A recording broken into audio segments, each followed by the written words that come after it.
School service কমিশনের এক অদ্ভুত হাস্যকর নির্দেশিকা। এই নির্দেশিকা কাদের উদ্দেশ্যে সে নিয়ে আলোচনায় আসছে এবং একাদশ দ্বাদশের একটি বিশেষ ক্যাটাগরিতে সিট বৃদ্ধির পরিবর্তে সেখানে সিট উল্টে কমে গেল। আচ্ছা, এর ব্যাখ্যা কি হতে পারে, আমি সে নিয়ে আলোচনায় আসছি। এবং এবং 24 এবং 25 তারিখে যাদের কাউন্সেলিং আছে, তো তাদের ইন্টিমেশন লেটার যে তোমরা ডাউনলোড করেছো, সেখানে পরিষ্কার কোন কোন ডকুমেন্টস সঙ্গে নেওয়ার কথা বলা হয়েছে। আমি আজকে সে নিয়েও তোমাদের সামনে ডিসকাস করতে ভিডিওতে হাজির হয়েছি। আজকের ভিডিওটা খুব ইন্টারেস্টিং হতে যাচ্ছে, প্রত্যেককে স্কিপ না করে সবটা দেখো। এবং তোমরা যারা আমার ভিডিও রেগুলার দেখছো তাদের অসংখ্য ধন্যবাদ। এবং অনেকে আছো যারা আমার ভিডিও স্কিপ করে যাচ্ছ চ্যানেলটা সাবস্ক্রাইব না করে। আমি তোমাদের বলবো, বিভিন্ন পিএসসি এবং এসএসসি যাবতীয় আপডেট পাওয়ার জন্য প্রত্যেকটা চ্যানেলটা সাবস্ক্রাইব করে দেবে। আজকে প্রথম আসি যে এসএসসি হাস্যকর নির্দেশিকা দিয়েছে, সেখানে জুতো খুলে পরীক্ষা দিতে যেতে হবে। তবে অবশ্য হ্যাঁ, জুতোর দায়িত্ব স্কুল সার্ভিস কমিশন নেবে না। একটু খুলে বলি, স্বচ্ছতার এক এক্সট্রিম পর্যায়ে যেতে চাইছে আমাদের স্কুল সার্ভিস কমিশন, যেখানে জুতো পরে পরীক্ষার হলে যাওয়াটা নিষেধ। তবে হ্যাঁ, সেখানে ওই যে চটি চপ্পল সেই পরে পরীক্ষা দিতে যাওয়া যেতে পারে। সেখানে কোনো বুট, সেখানে কোনো অন্য কোনো টাইপের জুতো পরে যাওয়া যাবে না। তাহলে কি যত সমস্যা কি এই জুতোর মধ্যে লুকিয়ে আছে? 2016 যে এত স্ক্যাম হলো, ঠিক আছে, গ্রুপ সি গ্রুপ ডির ক্ষেত্রে, তাহলে সব কিছুর মূলে কি এই ওই আমাদের দুটো জুতো? কি মনে হচ্ছে? এটা হাস্যকর মনে হচ্ছে কি না? পরীক্ষার নির্দেশ আমাদের প্রত্যেককে মানতে হবে। পরীক্ষার নিয়ামক সংস্থা যা নির্দেশ করবে সেটা আমরা প্রত্যেককে মানতে হবে, মানা উচিত।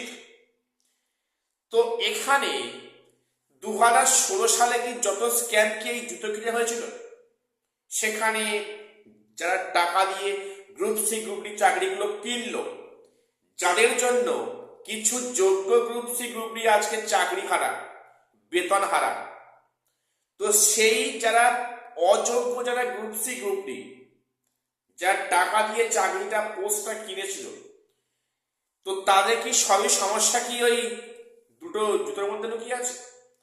তাই কি কমিশন এত তৎপর হয়ে জুতো খুলে বা সেখানে চটি চপ্পল পরে সেখানে পরীক্ষা হলে যাওয়া নির্দেশিকা?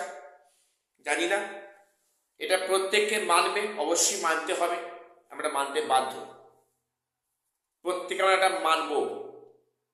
তো যাই হোক, এই এক অদ্ভুত নির্দেশিকা। তো এবারে বলে রাখি যে একাদশ দ্বাদশের 24-25 তারিখে যাদের কাউন্সেলিং প্রক্রিয়া আছে, আশা করছি তারা অলরেডি ইন্টিমেশন লেটার ডাউনলোড করে নিয়েছ। সেখানে পরিষ্কার লেখা আছে যে আমরা কোন কোন ডকুমেন্টস তোমরা সেখানে কাউন্সেলিং রুমে নিয়ে যাবে। তার মধ্যে নাম্বার 1 হচ্ছে একটা আইডি প্রুফ, হতে পারে pan card, voter card, driving licence বা আধার কার্ড, ঠিক আছে, অরিজিনাল নিয়ে যাবে। এবং 2 কপিজ পাসপোর্ট ফটো। অনেকের ইন্টিমেশন লেটারের ফটো আছে অস্বচ্ছ, ঠিক ক্লিয়ার নয়। তাদের উদ্দেশ্যে বলা হচ্ছে কি যে তোমরা 2 কপি করে ফটো সঙ্গে নিয়ে যাবে।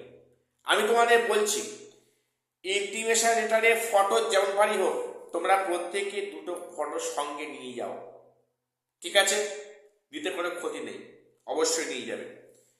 নাম্বার 3 হচ্ছে ইন্টিমেশন লেটার, যেটা তোমরা ডাউনলোড করছো বা করবে বা করেছো, তোমরা একসাথে 3-4টে কপি প্রিন্ট আউট করে রেখে দাও, ঠিক আছে, ওটা লাগবে। এবং নাম্বার 4 হচ্ছে যে সমস্ত ক্যান্ডিডেটরা কাউন্সেলিংয়ে কোনো কারণে উপস্থিত থাকতে পারবে না, তার সেই প্রার্থীর হয়ে যিনি স্কুল চুজ করতে যাবেন কাউন্সেলিংয়ে, তার কিন্তু অথরাইজ সিগনেচার তাকে সঙ্গে নিয়ে যেতে হবে, এটা বলা হয়েছে। এবং সেখানে আর ভেরিফিকেশন প্রক্রিয়ার সময় তোমরা যাদের ডকুমেন্টস সঙ্গে নিয়েছিলে সেগুলো তোমরা সবগুলো কিন্তু অরিজিনাল সঙ্গে নেবে। ভেরিফাই করার সময় তোমরা যে সমস্ত প্রুফ দেখিয়েছিলে, কাস্ট সার্টিফিকেট বা মাধ্যমিকের মার্কশিট, অ্যাডমিট ইত্যাদি, এগুলো কিন্তু আবার তোমরা অরিজিনালি সঙ্গে নিয়ে যাবে, এগুলো পরিষ্কার উল্লেখ করা আছে। তোমরা সমস্ত অরিজিনাল এবং 2 সেট করে ফটোকপি অবশ্যই করে নিয়ে যাবে, এটা করলে তোমাদের ভালো, ঠিক আছে, কাছে রাখতে কোনো ক্ষতি নেই। কিন্তু এর জন্য তোমাদের ফিরে আসতে না হয় এতটা পথ অতিক্রম করে এসে, ঠিক আছে। এইবার আরো একটা মজার বিষয়, পিএইচ ক্যাটাগরি, একাদশ দ্বাদশে পিএইচ ক্যাটাগরি, সেখানে সিটটা ইনক্রিজ না হয়ে সেখানে সিটটা ডিক্রিজ হয়ে গেল। এটা কিভাবে সম্ভব? 2016-এ সেখানে একটি সাবজেক্টে পিএইচ কোটায় সিট ছিল 98, অর্থাৎ 98, সেটা 2025-এ হয়েছে 58, 58 ছিল 2016-তে 98, 2025-এ সিট না বেড়ে সিট বরঞ্চ কমলো, সেটা কমে কত এসছে 58, 58 ছিল 98 হয়ে গেল 58। একটা বিষয় ভেবে দেখো তো, 2016-এ যারা এই 98টা পোস্টে কাজ করছিলেন ওনারা তো এখনো কাজ করছেন, তাহলে সেই পোস্ট, তাহলে সেখানে কিভাবে পোস্ট কমতে পারে? সেই পোস্টে তো এখন অনেক কাজ করছেন, ওনারা এখনো তো রিজাইন এখনো তো নেননি, তো সেই পোস্টটা কি করে উল্টে কমে যেতে পারে? একটা অদ্ভুত যুক্তি আমার তো মাথায় কাজ করছে না। তোমরা প্রত্যেকটি ভাবনা চিন্তা করে বলো যে এর সম্ভাব্য কারণটা কি হতে পারে, কমিশন অ্যাকচুয়ালি এটা কি করতে চাইছে? 98 ছিল, সেখানে পোস্ট হলো কত 58, এটা কেমন করে সম্ভব? আমার এই ছোট্ট মাথায় এটা প্লে করছে না, ঠিক আছে। এবারে সর্বশেষ করি যে এক্সপিরিয়েন্সের 10 মার্কস নিয়ে এত যে জল ঘোলা হচ্ছে, অর্থাৎ কোথাও কমিশন বুঝতে পেরেছে ভাবগতি সুবিধার নেই, কমিশন হয়তো চাইছে কি যে ইমিডিয়েটলি সেখানে কাউন্সেলিং করিয়ে স্কুলে জয়েন করে দিই ক্লাস 11-12, তাহলে এক্সপিরিয়েন্সের 10 মার্কস নিয়ে যাই হোক একটা বলার চান্স থাকবে কি যে মাইলর আমরা তো একটা স্ট্রিমে অলরেডি নিয়োগ করে ফেলেছি, পুনরায় তাকে রিঅ্যারেঞ্জ করতে গেলে তো সেখানে 31শে অগাস্টের মধ্যে নিয়োগ প্রক্রিয়া সম্পূর্ণ হবে না। এই মার্কসি পাওয়ার জন্য, এই সিম্প্যাথি পাওয়ার জন্য হয়তো সেখানে তারিখ পে তারিখ হচ্ছে, এছাড়া যুক্তি কি হতে পারে আমার তো তাদের মাথায় আসছে না। তো যাই হোক, আজকে এটুকু আপডেট দেওয়ার ছিল, প্রত্যেকের চ্যানেলটা সাবস্ক্রাইব করে দিও এসএসসি এবং পিএসসি গুরুত্বপূর্ণ আপডেট সবার আগে পাওয়ার জন্য। আর শেষ করছি, দেখা হচ্ছে পরে কোনো আপডেট নিয়ে।